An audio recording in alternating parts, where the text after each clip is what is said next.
Big breaking news নগাৰ উপদ্ৰৱ এতিয়াও অব্যাহত আছে উৰিয়াম ঘাটৰ অসমৰ ভূমিত নগাৰ উচ্ছেদৰ জাননী খিলঞ্জীয়াৰ মাজত এতিয়া হাহাকাৰ লাগিছে নগাই এতিয়াও আগ্ৰাসন অব্যাহত ৰাখিছে উজনি অসমৰ উৰিয়াম ঘাটত ভূমি উচ্ছেদৰ জাননী দিলে এইবাৰ নগা দুৰ্বৃত্তই চি সেক্টৰত নাগালেণ্ড প্ৰশাসনৰ উচ্ছেদৰ জাননী 1 নং আৰু 2 নং চেতিয়া গাঁৱত নগাৰ জাননী দিয়া হৈছে উচ্ছেদস্থলীতেই গছপুলি ৰোপণত বাধা আৰোপ কৰিছে নগা দুৰ্বৃত্তই উচ্ছেদৰ পাছতে অসমত আগ্ৰাসনৰ চেষ্টা কৰিছে নগা দুৰ্বৃত্তই উৰিয়াম ঘাটত মিয়াক উচ্ছেদৰ পিছতে এতিয়া নগাৰ উপদ্ৰৱ বৃদ্ধি পাইছে উৰিয়াম ঘাটৰ ভূমিত উচ্ছেদৰ বাবে এইবাৰ নগাই জাননী প্ৰদান কৰিছে মুঠতে অসমৰ ভূমি দখলৰ ব্লু প্ৰিণ্ট ৰচনা কৰিছে এতিয়া নগা দুৰ্বৃত্তই যেতিয়াৰে পৰা ৰেংমা বনাঞ্চলৰ পৰা মিয়া শ্ৰমিকক আঁতৰাই দিয়া হৈছে তেতিয়াৰে পৰা এতিয়া নগাৰ উপদ্ৰৱ বৃদ্ধি পাইছে উৰিয়াম ঘাটৰ বিভিন্ন অঞ্চলত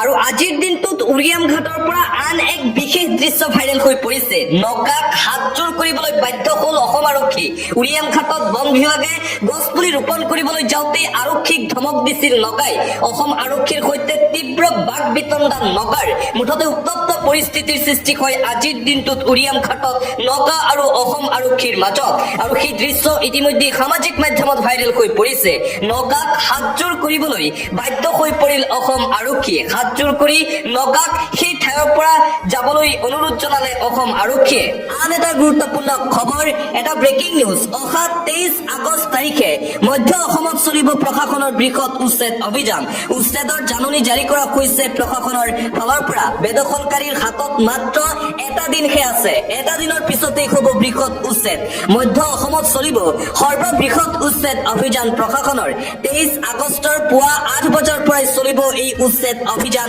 মধ্য অসমত স্থান খালী কৰাৰ সময়সীমা উকলিল বেদখলকাৰীৰ জেঙনি গলিকটীয়া দখলমুক্ত কৰিব চৰকাৰী ভূমি ইতিমধ্যে ধিং ৰাজহ চক্ৰৰ ফালৰ পৰা দিয়া হৈছে জাননী হ'বলগীয়া উচ্ছেদৰ জাননী জাৰি কৰা হৈছে প্ৰশাসনৰ ফালৰ পৰা 5 আৰু 8 জুলাইত ভূমি খালী কৰাৰ নিৰ্দেশ দিয়া হৈছিল ধিং ৰাজহ চক্ৰ বিষয়ে জাৰি কৰিছিল জাননী বেদখলকাৰীৰ হাতত মাত্ৰ এটা দিন বাকী আছে এটা দিনৰ পিছতে মধ্য অসমত চলিব এই বৃহৎ উচ্ছেদ অভিযান আনপিনে বিশ্বনাথ জিলাত পুনৰ চলিব উচ্ছেদ অভিযান এইবাৰ 433টা পৰিয়ালত চলিব উচ্ছেদ অভিযান বিশ্বনাথ জিলাত পুনৰ উচ্ছেদ অভিযান চলাবলৈ সাজু হৈ পৰিছে প্ৰশাসন বেদখলকাৰীক 15 দিনৰ সময়সীমা বান্ধি দিয়া হৈছে প্ৰশাসনৰ ফালৰ পৰা ভিজিআৰ ভূমি দখল কৰা 433টা পৰিয়াললৈ এই জাননী মাইক যোগে ঘোষণা কৰাৰ লগে এতিয়া হাহাকাৰ পৰিস্থিতিৰ সৃষ্টি হৈছে নিজ বাঘমাৰীত উচ্ছেদৰ জাননী পোৱাৰ পিছতেই উত্তপ্ত পৰিস্থিতিৰ সৃষ্টি হৈছে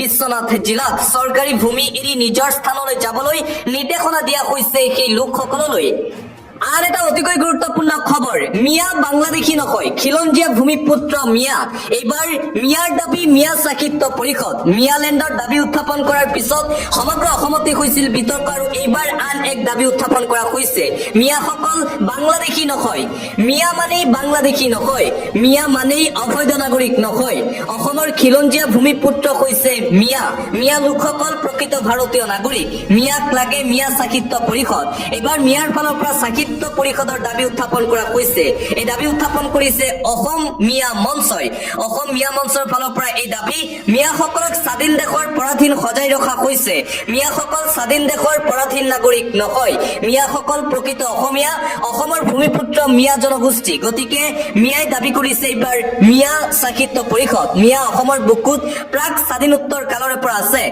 মহাৰাজ নৰনাৰায়ণ চিলাৰায়ৰ অধীনত থকা প্ৰজা হৈছে মিয়া লোকসকল মন্তব্য অসম মিয়া মঞ্চৰ সভাপতি জাকিৰুল ইছলামৰ অসমত মিয়াসকল মুঠেই সুৰক্ষিত নহয় বুলি মন্তব্য কৰিছে লোকজনে মিয়াক অত্যাচাৰ মিয়াক দুৰ্ব্যৱহাৰ কৰা বন্ধ কৰক জাতীয় দল সংগঠনে মিয়াক সন্মানে জীয়াই থাকিবলৈ দিয়ক আপোনালোকে আহ্বান জনাইছে মিয়া মঞ্চই আর এটা গুৰুত্বপূৰ্ণ খবৰ সংগঠনৰ ৰুখত বীৰ লাচিত সেনাৰ কৰ্মী 4জনক অব্যাহতি দিয়া হৈছে বীৰ লাচিত সেনাৰ ফালৰ পৰা শৃংখল চলিখাক অব্যাহতি দিয়া হৈছিল নিজ সংগঠনৰ ৰুখত এতিয়া শৃংখল চলিখাৰ 4 সহযোগী নেতা বীৰ লাচিত সেনা সংগঠন এতিয়া কঠোৰ হৈ পৰিছে বিশেষ সম্প্ৰদায়ক লক্ষ্য কৰি লৈ বিপদত এতিয়া বীৰ লাচিত সেনাৰ কৰ্মীসকল কঠোৰ হৈ পৰিছে বীৰ লাচিত সেনা।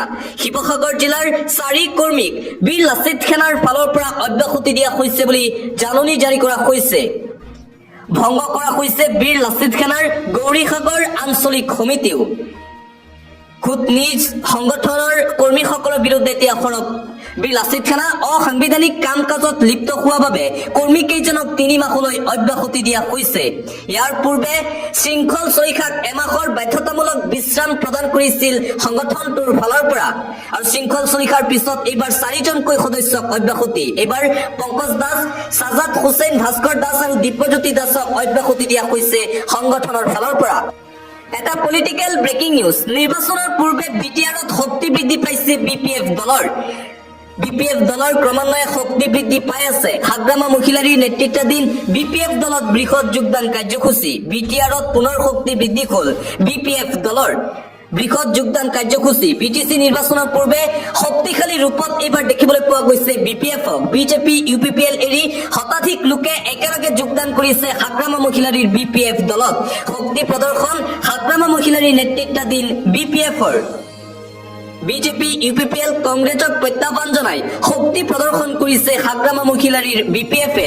বৃহৎ যোগদান কাৰ্যসূচীৰে পুনৰবাৰ শক্তি দেখুৱালে বিপিএফে। পৰৱৰ্তী খবৰ। অনলাইন গেমক লৈ কঠোৰ ভাৰত চৰকাৰ। লোকসভাত গৃহীত বিধেয়ক। কি থাকিব নতুন নিয়ম। অনলাইন গেমক লৈ এইবাৰ কঠোৰ হৈ পৰিছে চৰকাৰ। অনলাইন গেমৰ ওপৰত ভাৰত চৰকাৰে আনিলে কঠোৰ নিষেধাজ্ঞা। সম্পূৰ্ণৰূপে নিষিদ্ধ হোৱাৰ দিশে অনলাইন গেমত ধনৰ লেনদেন। লোকসভাত গৃহীত হ'ল অনলাইন গেমিং বিধেয়ক। কঠোৰ হৈ পৰিছে কেন্দ্ৰীয় চৰকাৰ। অনলাইন গেমৰ ওপৰত কেইবাটাও নতুন নিয়ম আনিলে কেন্দ্ৰীয় চৰকাৰে। অবৈধভাৱে অনলাইন গেম চলোৱাসকলৰ হ'ব 1 পৰা 3 বছৰ পৰ্যন্ত জেল। দোষী সাব্যস্ত হ'লে হ'ব পাৰে 1 কোটি টকা পৰ্যন্ত বৃহৎ জৰিমনাও। Promotion and regulation of online gaming বিধেয়ক গৃহীত কৰা হৈছে। বিত্তীয় সামাজিক ক্ষতিৰ বাবে কেন্দ্ৰীয় চৰকাৰৰ এই বৃহৎ পদক্ষেপ গ্ৰহণ। আৰ্থিক লেনদেনৰ সকলো অনলাইন গেমিং নিষিদ্ধৰ বাবে সাজু হৈ পৰিছে কেন্দ্ৰীয় চৰকাৰ। অনলাইন গেমিঙৰ বাবে বহু লোক আৰ্থিক লোকচানৰ সন্মুখীন হোৱাৰ অভিযোগ উত্থাপন হৈছিল। ব্যৱহাৰকাৰীৰ অজ্ঞাতে ধন কৰ্তন হোৱাৰ উত্থাপন হৈছিল অভিযোগ। অনলাইন গেমৰ ওপৰত ভাৰত চৰকাৰে আনিলে এই কঠোৰ নিষেধাজ্ঞা। আন এটা অতিকৈ গুৰুত্বপূৰ্ণ খবৰ। মুখ্যমন্ত্ৰী হিমন্ত বিশ্ব শৰ্মাৰ বিৰুদ্ধে ওলাই আহিব হাজাৰ হাজাৰ সংখ্যালঘু মিয়া ৰাইজ। মানুহৰ ঘৰ ভাঙি নাগৰিকত্ব কাঢ়িব বিচাৰিছে মুখ্যমন্ত্ৰী হিমন্ত বিশ্ব শৰ্মাই। ছেপ্টেম্বৰৰ প্ৰথম সপ্তাহতেই ৰাজপথ কঁপাবলৈ এতিয়া সাজু হৈ পৰিছে অসমৰ লাখ লাখ মিয়া মুছলমান ৰাইজ আৰু সংখ্যালঘু মিয়া মুছলমান ৰাইজৰ প্ৰতিবাদত কঁপি উঠিব সমগ্ৰ অসম। এই অমানৱীয় উচ্ছেদ বন্ধ কৰক। এই উচ্ছেদ অসাংবিধানিক। এই উচ্ছেদ গণতন্ত্ৰ বিৰোধী। হিমন্ত বিশ্ব শৰ্মাই মুছলমানক শেষ কৰিব বিচাৰিছে। এই ষড়যন্ত্ৰ সফল হ'বলৈ নিদিয়ে মুছলমানে। হুজাইৰ উচ্ছেদক লৈ গৰজি উঠিল আমছুৰ নেতা আইনুদ্দিন আহমেদ। বিজেপি চৰকাৰৰ বিৰুদ্ধে বৃহৎ প্ৰতিবাদী কাৰ্যসূচীৰো ঘোষণা।